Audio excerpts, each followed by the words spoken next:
Bonjour, c'est Ursule encore. Aujourd'hui, je vais toujours continuer dans la voie de la sanctification. Je vais parler de l'homosexualité, du transgenre, de la bestialité. Et pour cela, je nous invite à lire Lévitique 18, 22 à 27, Lévitique 20, 22 à 23 et Lévitique 18, 4 à 5. Je vais juste m'arrêter sur Lévitique 18, 22 à 27 et je vous conseille de lire les autres chez vous parce que c'est un peu, les trois passages seraient un peu longs. Donc voilà, je vais lire. Tu ne coucheras point avec un homme comme on couche avec une femme. C'est une abomination. Tu ne coucheras point avec une bête pour te souiller avec elle.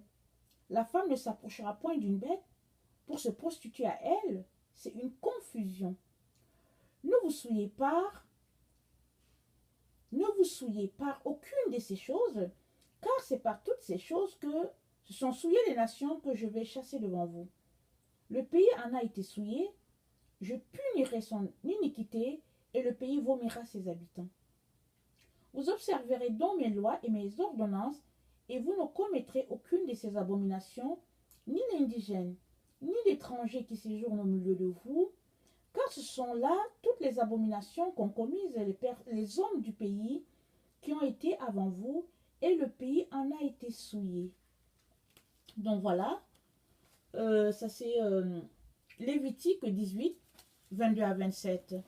Et comme nous venons de le lire, avoir des relations sexuelles avec la personne du même sexe que nous, ou bien avoir des relations sexuelles en tant qu'humain avec un animal, devant Dieu est appelé abomination.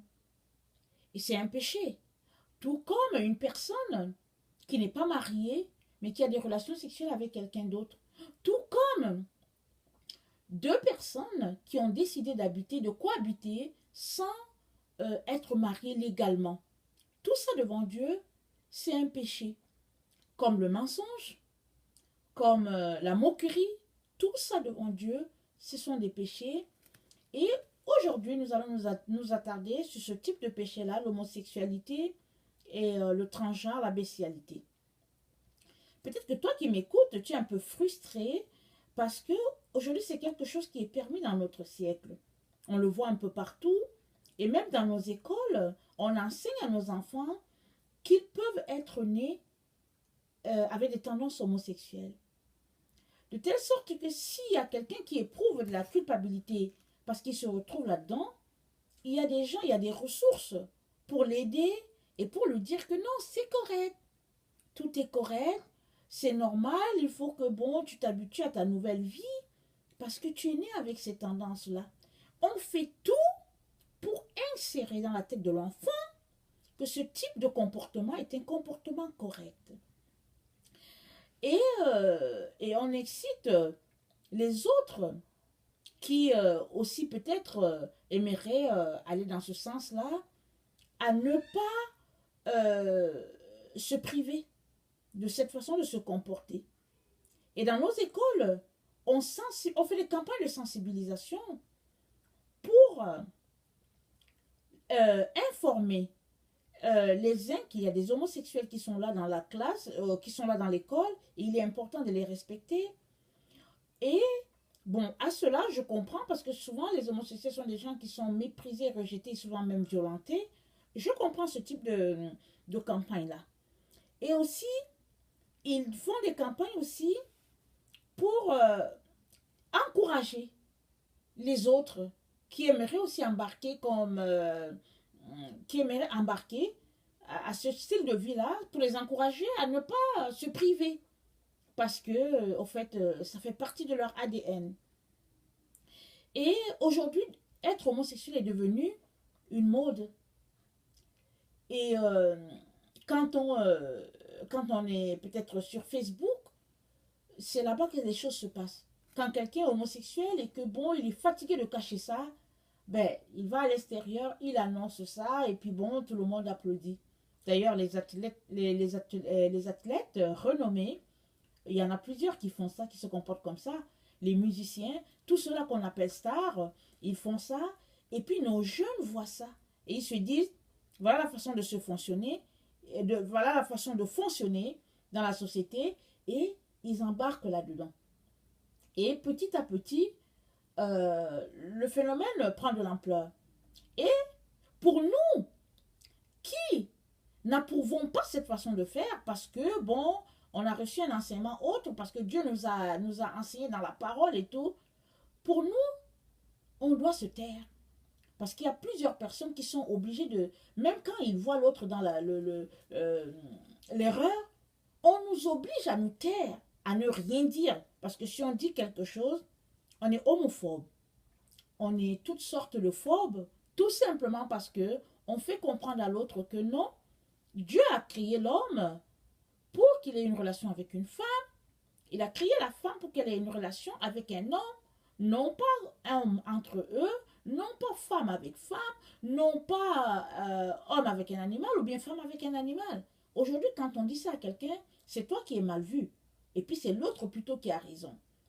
Et, mais en tant qu'enfant de Dieu, nous devons condamner cette façon de faire-là. Il est très important que nous puissions enseigner à nos enfants à ne pas embarquer dans ça. C'est vrai que tout péché est un péché. Du petit mensonge au meurtre le plus sordide, de la petite moquerie à ce que Dieu appelle abomination, tout ça c'est le péché. Tout ça, ça fait partie du péché. Et toute personne qui pratique ces choses-là, aussi soit-il appelé petit péché, va se retrouver séparé de Dieu. Donc il est important qu'on enseigne à nos enfants aussi bien à respecter tout ce que Dieu appelle sainteté. Nous devons enseigner à nos enfants à être des personnes saintes, à tout point de vue. Et je pense que si nous ne le faisons pas, l'école va le faire à notre place. Parce qu'aujourd'hui, à l'école, dans les cours de religion, ou bien je sais pas comment on appelle ces cours-là, on enseigne à nos enfants qu'il y a des personnes qui naissent avec des tendances homosexuelles innées en eux.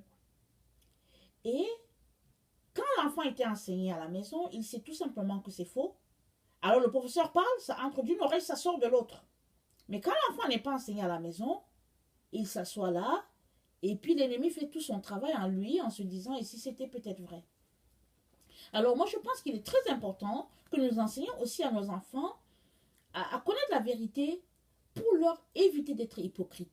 Aujourd'hui, dans notre monde, les gens sont hypocrites. Quand ils sont à l'extérieur, ils font croire que oui, ils approuvent les conduites homosexuelles, et une fois qu'ils sont entre leurs quatre murs, ils laissent aller toute leur frustration par rapport à cette manière de se comporter.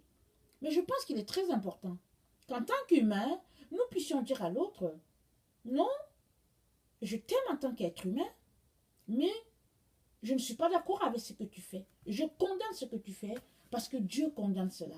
Et moi, je suis le reflet de la gloire de Dieu et je suis là pour t'encourager à refléter aussi la gloire de Dieu. Parce que la gloire de Dieu, c'est quoi? C'est fonctionner selon ce que Dieu a établi.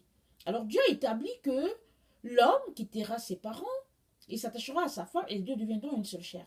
Il n'a jamais conçu que l'homme quittera ses parents et s'attachera à un homme, ou bien la femme quittera ses parents et s'attachera à une femme, ou bien que l'homme quittera ses parents et s'attachera à un animal. Dieu n'a jamais conçu ça.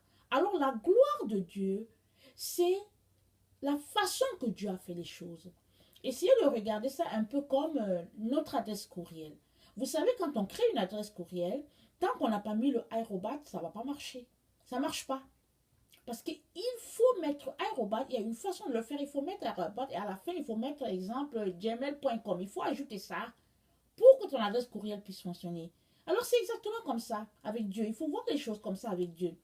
Dieu a conçu la façon que l'homme doit se comporter sur la terre.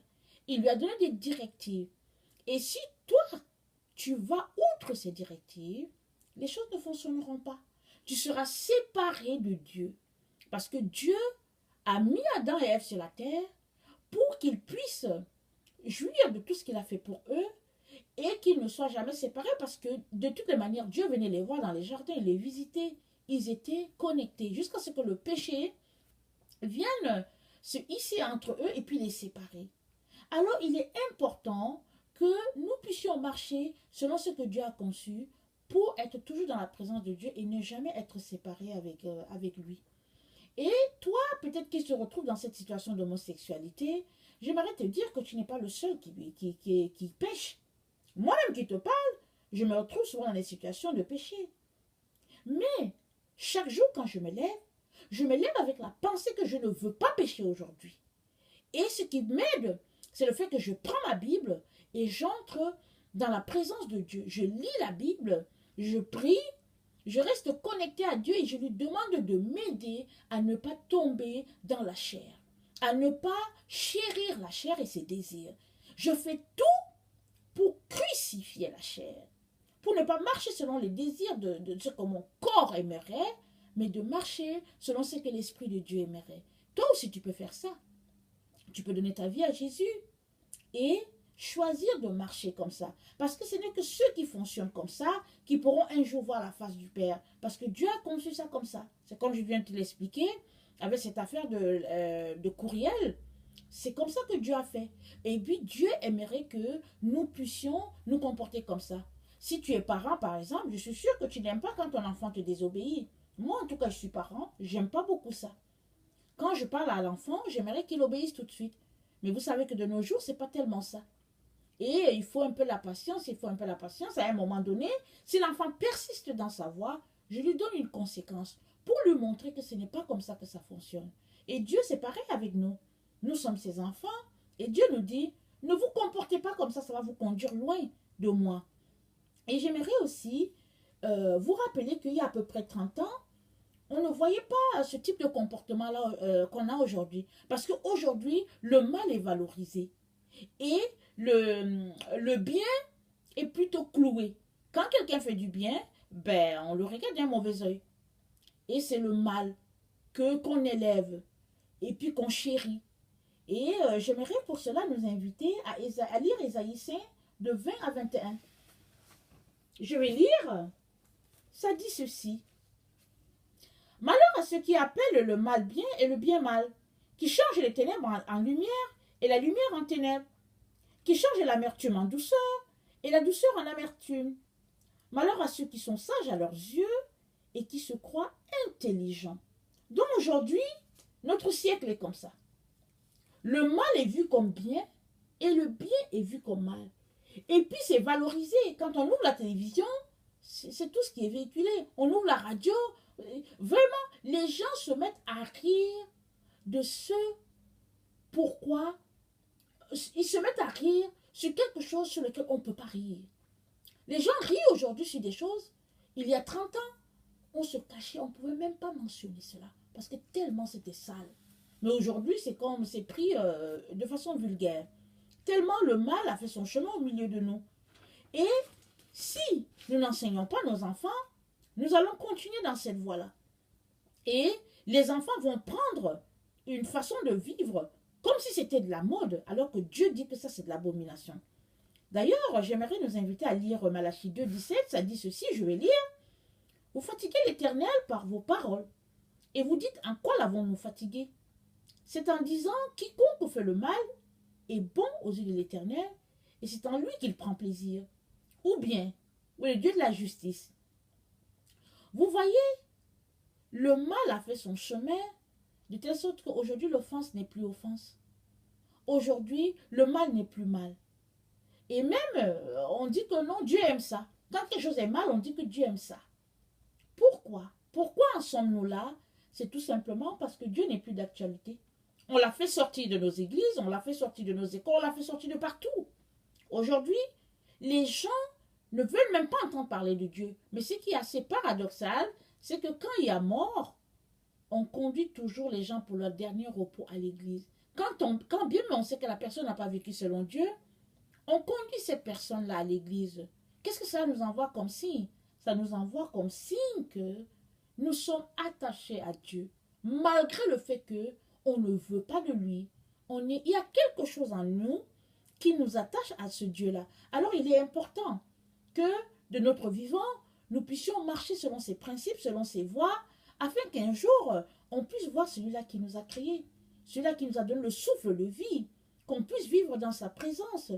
Parce que vous savez quoi? Dieu a créé un lieu pour les anges déchus et les démons. Parce qu'ils ont désobéi à Dieu, Dieu a créé un endroit de tourment éternel pour eux. Dans cet endroit-là, il n'y a que feu, il n'y a que pleurs, il n'y a que grincement dedans. Et cet endroit-là, on sait, c'est l'enfer. Dieu n'a pas créé ça pour l'être humain. Mais malheureusement, il y a des êtres humains qui vont se retrouver là-bas, tout simplement parce ils auront marché dans la désobéissance sur cette terre. Parce qu'ils ont fait des choses que Dieu n'aimait pas. Et pour toi qui es dans l'homosexualité, qui est dans la bestialité, qui te dit transgenre, Dieu te dit, sors de là mon enfant. Je t'ai créé à mon image, ma propre image. Et j'aimerais que tu sortes de là. Parce que je ne t'ai pas créé avec les choses des démons. Je ne t'ai pas créé dans tout ce qui est péché, qui est abomination. Je t'ai créé pour que tu puisses refléter ma gloire. Et Dieu te demande de sortir de là. Il a les bras tendus vers toi. Sache que Dieu ne te condamne pas en tant qu'humain parce qu'il t'aime, il t'a créé à son image. Mais il condamne le péché.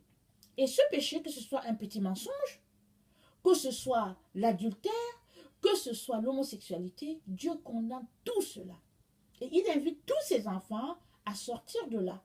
Parce que oui, le monde dans lequel nous trouvons est pris dans cet engrenage-là de péché, à ne plus en finir, et partout, on élève le péché. Mais Dieu te dit, mon enfant, viens à moi. Viens avec ce que tu as, avec ton bagage, avec ton homosexualité, avec ta bestialité. Viens et je vais te changer, je vais te transformer. Voilà, je t'encourage à sortir de ta culpabilité et à chercher de l'aide. Va vers une église évangélique, va vers quelqu'un que tu penses qu'il pourra t'aider. Pourquoi je t'envoie vers une église évangélique? C'est parce que là, tu peux avoir de l'aide. Parce que souvent, dans les églises catholiques, les prêtres eux-mêmes se retrouvent souvent pris avec cette histoire-là. Ils ne savent pas comment s'en sortir. Et pour toi, tu veux t'en sortir, n'est-ce pas? Alors, il est important que tu trouves quelqu'un qui va t'aider. Sinon, je t'encourage aussi à lire la Bible. Parce que la Bible, vraiment, c'est un livre extraordinaire. C'est la parole de Dieu. Tout est là-dedans. Si tu te mets à lire cela, je t'encourage d'abord à le lire comme ça. Parce que bon, c'est peut-être compliqué. Tu peux commencer par le livre de Jean pour le lire. Tu le lis, et tu seras étonné comment ce livre-là est bon à lire. Et il va t'aider. Et le Saint-Esprit, petit à petit, va t'aider à sortir de là. Et aussi, j'aimerais aussi te dire que il y a un jour de jugement. Et ce jour-là est en train de s'annoncer. Parce que Jésus va revenir. Jésus revient. Et nous voyons tout autour de nous, le monde, comment il est. Tout est dans la décadence. Nous voyons le péché partout. Et le monde tel que nous le connaissons, tel que nous l'avons connu il y a 20 ans, n'est pas pareil. Tu peux regarder avec tes yeux. Et ce monde-là, il va petit à petit, il va aller comme ça, il va aller à la décadence. Mais pour ceux-là qui auront confié leur vie à Jésus, il y aura de l'espérance, il y aura une vie éternelle. Et Dieu t'invite à venir bénéficier de cette vie-là éternelle. Parce qu'il t'aime. Mais le péché ne peut pas se tenir devant la face de Dieu. Alors c'est pourquoi Dieu te dit, débarrasse-toi du péché. Sors de là. Choisis de sortir de l'homosexualité et Dieu t'aidera. Il façonnera tes pas et il te donnera d'être une personne renouvelée, rafraîchie, délivrée de toute cette façon-là de faire. Vraiment, je t'encourage à ne pas rester dans la culpabilité, à ne pas rester te dire là que les gens te jugent. Il n'y a personne qui te juge. Personne ne te juge. Si tu vois quelqu'un qui te dit que mon frère, ma soeur ne soit pas dans l'homosexualité, c'est parce que cette personne-là t'aime. Vraiment, je t'encourage à ne pas cacher ça. Parce qu'il y a beaucoup de gens qui se retrouvent dans toutes sortes de péchés et puis qui cachent le péché parce qu'ils ont tellement honte. Entre avoir honte et se retrouver séparé de Dieu, périr en enfer et braver sa honte, aller chercher de l'aide, qu'est-ce qui est mieux, toi qui m'écoutes? Vraiment, je t'encourage à sortir de là. Va chercher de l'aide et puis Dieu va t'accueillir dans ses bras. Il t'aime et il n'attend que cela. Pouvoir te serrer fortement et te dire, mon enfant, bienvenue à la maison. Merci.